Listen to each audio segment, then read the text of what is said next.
Hello everyone, welcome to mister awesome club. तो आज की वीडियो लेकर आ गया हूं मैं सारे के सारे सिस्टम एडमिनिस्ट्रेटर के लिए या फिर जो भी विंडोज पे काम कर रहे हैं और अपने काम को आसान करना चाहते हैं उनके लिए।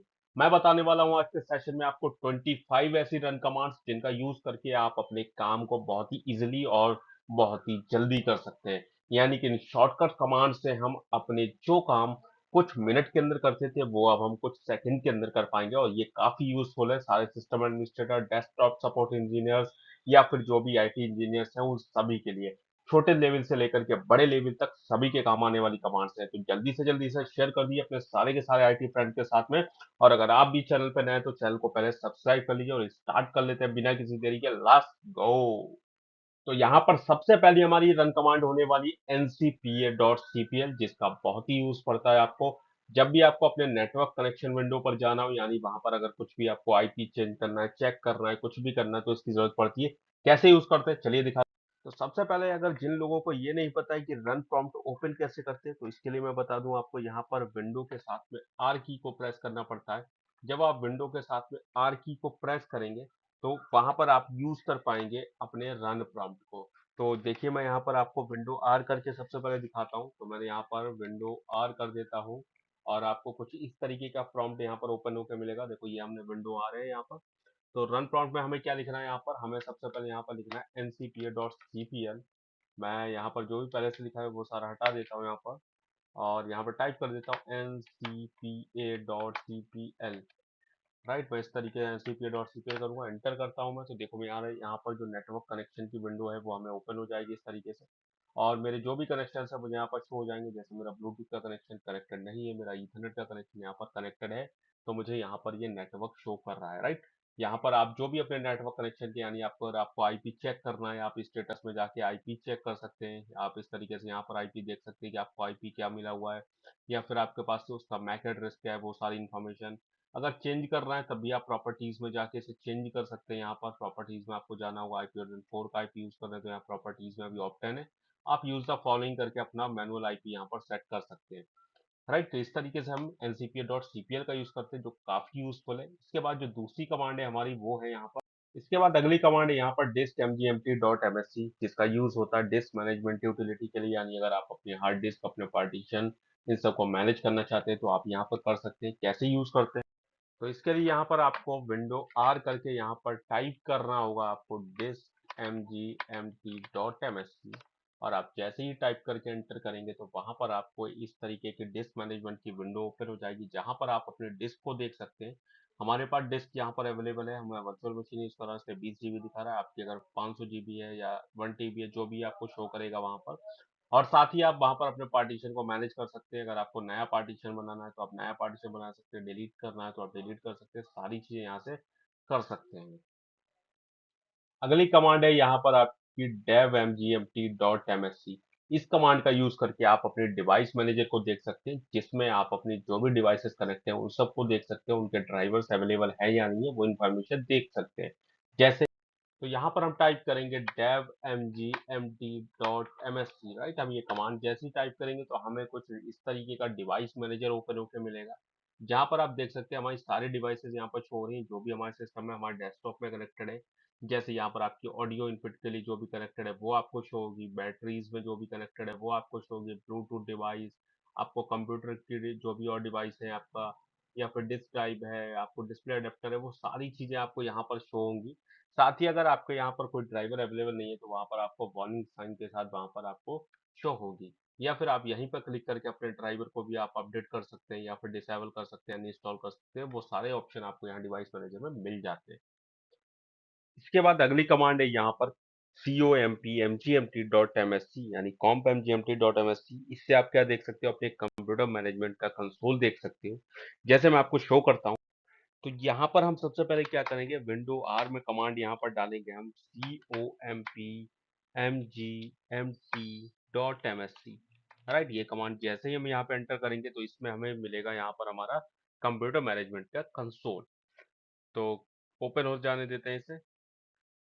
कंप्यूटर मैनेजमेंट का कंसोल कुछ इस तरीके का होता है जहां पर आपको बहुत सारे टूल्स मिल जाते हैं। जैसे डिस्क मैनेजमेंट यहाँ पे यूज कर सकते हो, यानी आपको यहाँ पर सिस्टम टूल्स, स्टोरेज के लिए सर्विस एप्लीकेशंस वो सारे मिल जाते हैं। तो हम एक तरीके कह सकते हैं ये काफ़ी अच्छा ऑप्शन है। ओवरऑल हम जो भी कमांड्स यूज़ करते हैं उनमें से बहुत सारे ऑप्शंस जो है आपको यहीं मिल जाते हैं।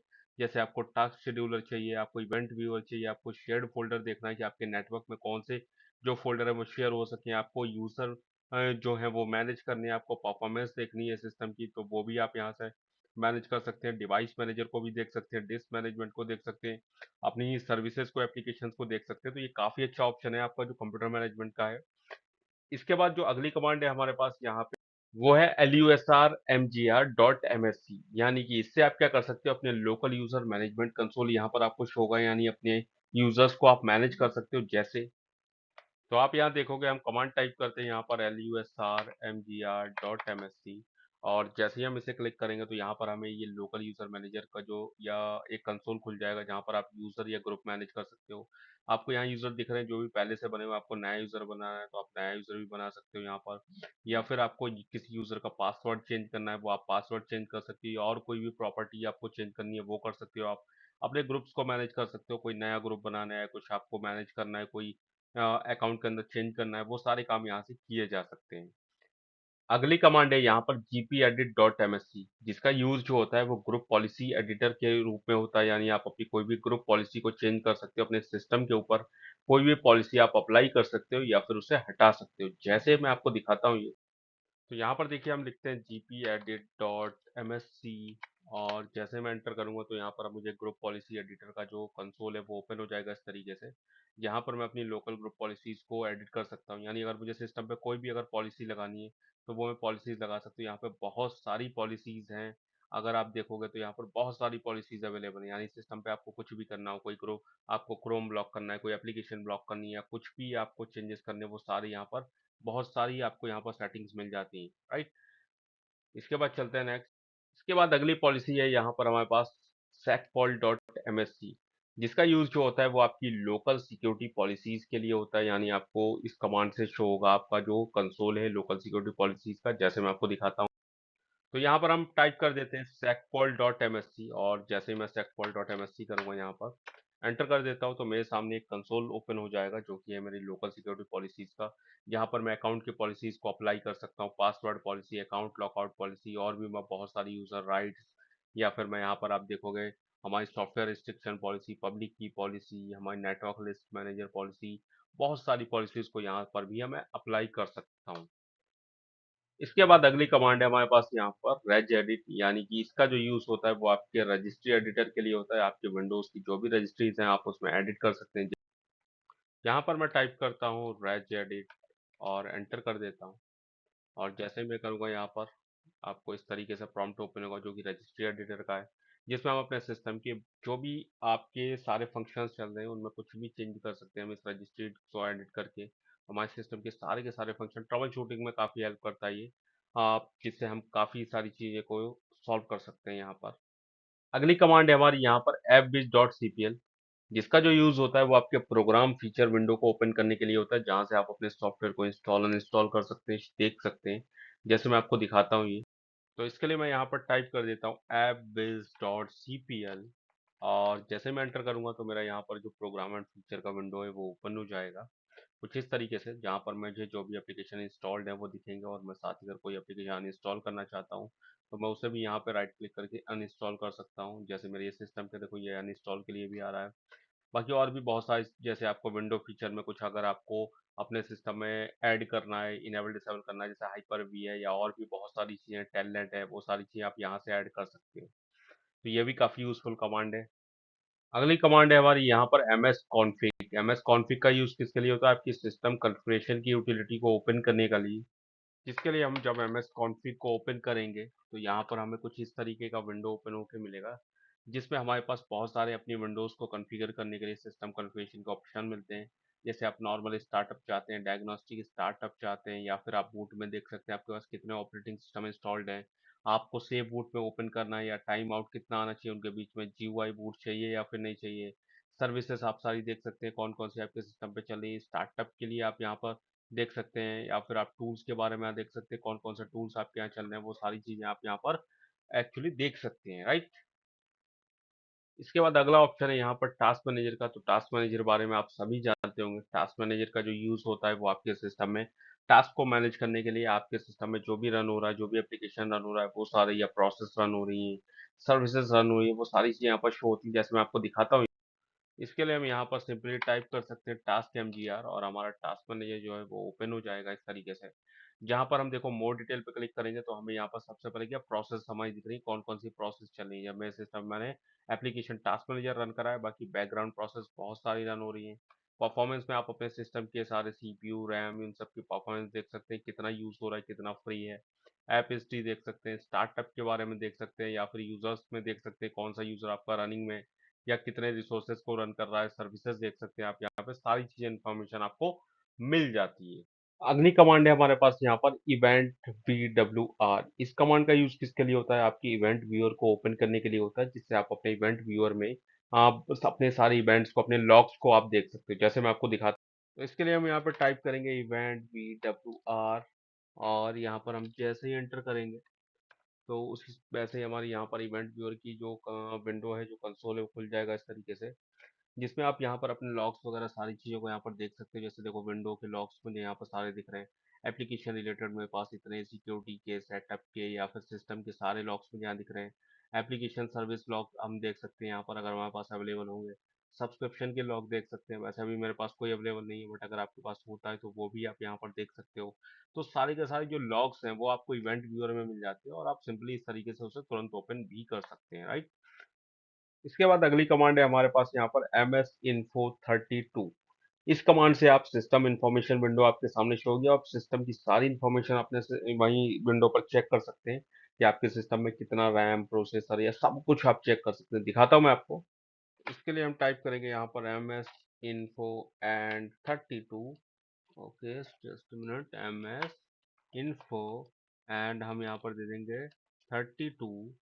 सो इन्फो के बाद में आपको यहाँ पर दे देना है इन्फो एंड 32, राइट। एंटर करेंगे आप और यहाँ पर इस तरह की आपको सिस्टम इन्फॉर्मेशन की विंडो शो होगी, जहाँ पर आपको सारे hardware resources, OS name, version, system name, system type, base board, सब कुछ इन्फॉर्मेशन मिलेगी।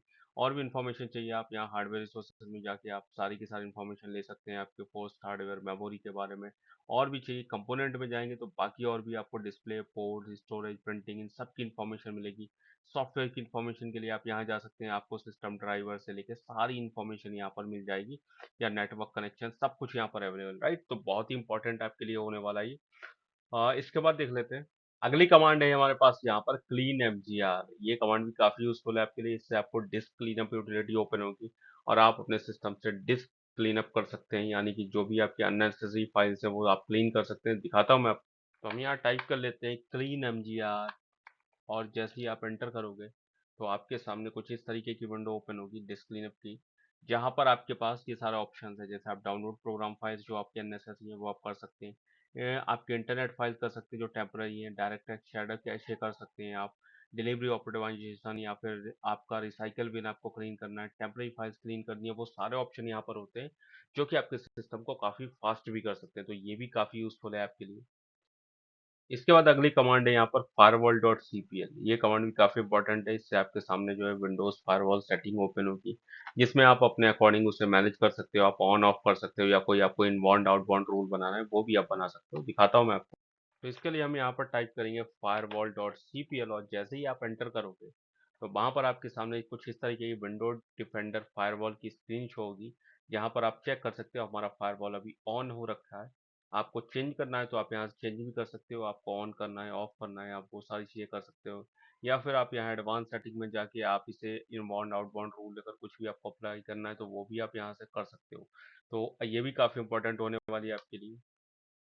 इसके बाद अगली कमांड है हमारे पास यहाँ पर DXDIAG, जिससे आपको डायरेक्ट टेक्स्ट डायग्नोस्टिक टूल मिलेगा, जो कि आपके लिए काफ़ी इंपॉर्टेंट है। जैसे मैं आपको पहले शो करता हूँ तो हम यहाँ टाइप कर लेते हैं DXDIAG और जैसे ही मैं यहाँ पर एंटर करूँगा आपसे यस पूछेगा, आप यहाँ यस करते हो तो आपको कुछ इस तरीके का स्क्रीन शो होगा, जहाँ पर आपको देखो यहाँ पर डायग्नोस्टिक टूल में क्या दिखाएगा, सिस्टम में आपको सारे सिस्टम की इन्फॉर्मेशन दिख जाएगी। डिस्प्ले में जाकर आपको डिस्प्ले की इन्फॉर्मेशन दिखेगी, उसके ड्राइवर्स की इन्फॉर्मेशन दिखेगी। साउंड में जाएंगे तो आपको साउंड की सारी इन्फॉर्मेशन दिखेगी, साउंड डिवाइसेस आपके पास कौन कौन सी कनेक्टेड है वो सब कुछ आप यहाँ देख सकते हैं। इनपुट में आप अपने इनपुट डिवाइसेस देख सकते हैं, जैसे माउस है, कीबोर्ड है, वो सारी इन्फॉर्मेशन आपको यहाँ पर मिल जाती है डायरेक्ट टेक्स्ट डायग्नोस्टिक टूल से। तो ये भी एक काफ़ी अच्छी कमांड है आपके लिए।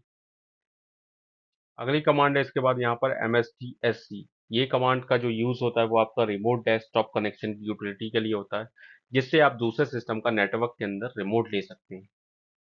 तो यहाँ पर हम टाइप करेंगे MSTSC और जैसे ही आप एंटर करोगे, आपके सामने ये रिमोट डेस्कटॉप कनेक्शन की स्क्रीन आ जाती है, जिससे आप दूसरी मशीन का अगर रिमोट लेना चाहते हैं तो वहाँ पर आप उसका आईपी डालकर या फिर उसका होस्ट नेम डालकर आप उसे कनेक्ट करके और उसके साथ में रिमोट मैनेज कर सकते हैं, राइट। मैं इसके लिए अलग से वीडियो बनाऊंगा, डोंट वरी अबाउट दैट। इसी तरीके से रिमोट के लिए एक दूसरी यूटिलिटी होती है रिमोट असिस्टेंट, जिसके लिए कमांड होती है यहाँ पर MSRA, जिससे आप रिमोट असिस्टेंट कनेक्शन को जो है मैनेज कर सकते हो। आप दूसरी मशीन का रिमोट लेने के लिए कॉन्फ़िगर कर सकते हो। आप जैसे मैं दिखाता हूँ आपको। तो इसके लिए आप यहाँ पर जैसे MSRA कमांड आप रन कराओगे, आपके सामने कुछ इस तरीके की स्क्रीन ओपन हो जाएगी। और जैसे देखते हैं हम, तो जस्ट वेट। ठीक है, तो यहाँ पर देखो ये विंडोज़ रिमोट असिस्टेंट की स्क्रीन है, जहाँ पर आप अगर इनवाइट करना चाहते हो किसी को अपने हेल्प के लिए या फिर किसी की हेल्प करना चाहते हो रिमोट लेके, तो आप उसके लिए यहाँ से मैनेज कर सकते हो।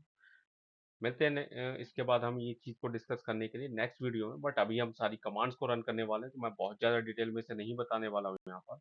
इसके बाद अगली कमांड है यहाँ पर हमारे पास services.msc। इस कमांड को रन करने से आपको क्या मिलेगा, आप सर्विस मैनेजर यूटिलिटी में जा पाएंगे और अपनी सर्विसेज को मैनेज कर पाएंगे। आप सर्विसेज देख पाएंगे, उन्हें स्टार्ट स्टॉप कर सकते हैं। तो दिखा देता हूँ मैं आपको ये। यहाँ टाइप करता हूँ मैं services.msc और एंटर कर देता हूँ। और आप यहाँ देखोगे हमारे services.msc में हमें सारी की सारी सर्विसेज दिख रही हैं। जैसे मैं फुल स्क्रीन कर लेता हूँ, तो ये बहुत सारी सर्विसेज मेरे सिस्टम पे चल रही हैं।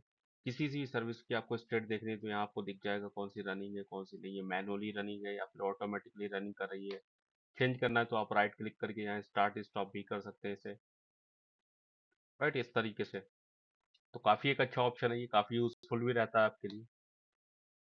इसके बाद अगली कमांड है यहाँ पर powercfg.cpl। इस कमांड से आपको पावर ऑप्शंस विंडो दिखेगी, जहाँ पर आप अपने पावर ऑप्शंस को मैनेज कर सकते हो। दिखा देता हूँ आपको ये। तो इसके लिए मैं यहाँ पर टाइप कर लेता हूँ powercfg.cpl। जैसे ही आप यहाँ पर प्रेस एंटर करोगे, तो आपके सामने कुछ इस तरीके की पावर ऑप्शंस विंडो दिखेगी, जहाँ पर आप अपने पावर ऑप्शन को चूज कर सकते हो। आपको बैलेंस चाहिए, पावर चाहिए, या फिर अगर आपको जो पावर डिस्प्ले आपकी ऑटोमेटिकली ऑन होती है उसका टाइम सेट करना है कि आपको नेवर करना है, कुछ और टाइम करना है, वो सारी चीज़ें भी आप यहाँ से मैनेज कर सकते हो, राइट। तो ये भी काफ़ी इंपॉर्टेंट पार्ट है आपके लिए। तो अगली और 21 नंबर की हमारे पास यहाँ पर कमांड है sysdm.cpl।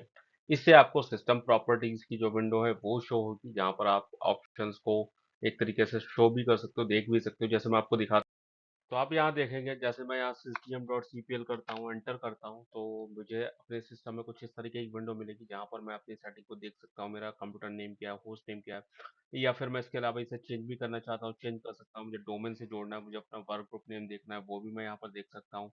और भी बहुत सारी आपको यहाँ सेटिंग दिखेंगे, हार्डवेयर, एडवांस, सिस्टम प्रोटेक्शन या फिर रिमोट। बहुत सारी आपको यहाँ पर सेटिंग्स मिल जाती है, राइट। तो ये काफ़ी इंपॉर्टेंट ऑप्शन है।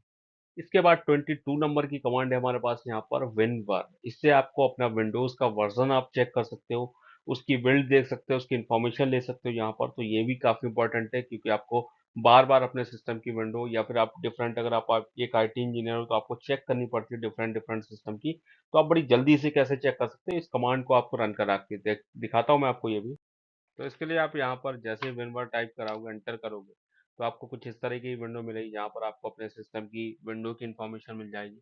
आप विंडोज़ का कौन सा वर्जन यूज़ कर रहे हैं या फिर आप उसकी बिल्ड क्या है, वो सारी इंफॉर्मेशन यहाँ पर आपको दिख जाती है, राइट। तो इस तरीके से भी आप चेक कर सकते हो। नेक्स्ट कमांड है यहाँ पर आपकी DFRGUI। इस कमांड का यूज किसके लिए होता है, आपकी डिस्क डेफ्रेगमेंट यूटिलिटी को शो कराने के लिए होता है। आप डायरेक्ट इससे एक्सेस करके वहां पर अपनी डिस्क को डेफ्रेगमेंट कर सकते हो। दिखाता हूँ मैं आपको ये भी। इसके लिए आप यहाँ पर DFRGUI कमांड चला सकते हो, जैसे मैं आपको दिखाता हूँ यहाँ पर। आप जैसे DFRGUI कमांड चलाओगे, एंटर करोगे, तो आपको कुछ इस तरीके की विंडो मिलेगी यहाँ पर, जहाँ पे आप अपनी डिस्क को डिफ्रेगमेंट कर सकते हो। और बहुत ही सारे ऑप्शन भी आपको मिलते हैं। आप ऑप्टिमाइज करना चाहते हो, चेंज सेटिंग करना चाहते हो, वो सब भी आप यहाँ से कर सकते हो। तो ये भी एक काफी अच्छा ऑप्शन है यहाँ पर। नेक्स्ट कमांड है यहाँ पर आपके पास डेस्क सीपीएल। डेस्क सीपीएल से आप क्या करोगे, यहाँ पर आपकी जो डिस्प्ले सेटिंग है वो आपको शो हो जाएगी, और आप डिस्प्ले सेटिंग में कुछ भी चेंज कर सकते हो। जैसे आपके डिस्प्ले का रेजोल्यूशन वगैरह या जो भी चेंज करना चाहते हो वो सब कुछ कर सकते हो। दिखाता हूँ मैं आपको ये भी। तो इसके लिए मैं यहाँ पर कराता हूँ desk.cpl और एंटर कर देता हूँ। जैसे ही मैं एंटर करूंगा यहाँ पर, तो आप देख सकते हो यहाँ पर मेरे सामने कौन सी विंडो ओपन हो रही है। यहाँ पर आपकी जो डिस्प्ले की सेटिंग की है इस तरीके से आप यहाँ नाइट लाइट या फिर आपको कुछ रेजोल्यूशन वगैरह कुछ भी चेंज करना है आपको, वो सारा का सारा आप यहाँ से चेंज कर सकते हो डायरेक्टली, राइट। तो ये भी काफी इंपॉर्टेंट ऑप्शन है आपके लिए। इसके बाद यहाँ पर अगली और लास्ट कमांड है हमारे पास यहाँ पर रेसमोन, RESMON। इसका यूज किसके लिए होता है? आपके रिसोर्स मॉनिटर की विंडो को शो कराने के लिए होता है। दिखा देता हूँ मैं आपको ये भी। तो यहाँ पर हम टाइप करेंगे रेसमोन, और जैसे मैं प्रेस एंटर करता हूँ तो मुझे यहाँ पर ऑप्शन मिलेगा रिसोर्स मॉनिटर का, कुछ इस तरीके का ऑप्शन, जो कि काफी एक अच्छा ऑप्शन है। जहाँ पर आप सीपीयू पे आपके क्या लोड हो रखा है, सीपीयू पे लोड किस किस एप्लीकेशन पे आपका यूज हो रहा है, डिस्क आपकी कहाँ कहाँ यूज हो रही है, नेटवर्क आपका कहाँ कहाँ यूज हो रहा है, वो सारी इंफॉर्मेशन आप यहाँ पर देख सकते हो, राइट। या फिर आपकी मेमोरी कहाँ यूज हो रही है वो भी आप देख सकते हो। आप सब कुछ यहाँ पर जो डिटेल में देख सकते हो। तो आप अपने रिसोर्स को जो है वो मॉनिटर कर सकते हो। आपके सीपीयू मेमोरी या फिर आपका नेटवर्क है, सबको आप यहाँ पर मॉनिटर कर सकते हो। तो आज के सेशन में हमने क्या देखा था? आपने 25 कमांड्स देखी थी, रन कमांड्स, जो कि आपके लिए यूजफुल है। अगर आप एक आईटी इंजीनियर हो तो आपकी काम आनी ही आनी है, और आपके काम को काफी आसान बना सकती है और आपको दूसरों से अलग दिखा सकती है, राइट। तो इसमें अगर कोई भी किसी को डाउट रह जाता है तो मुझे कमेंट करके बताइएगा, और मिलते हैं नेक्स्ट वीडियो में। लेकिन अगर चैनल पर नए हैं तो चैनल को सब्सक्राइब करके जाइएगा और शेयर कर दीजिएगा अपने आईटी फ्रेंड के साथ, ताकि उनकी भी हेल्प हो जाए। Thank you guys.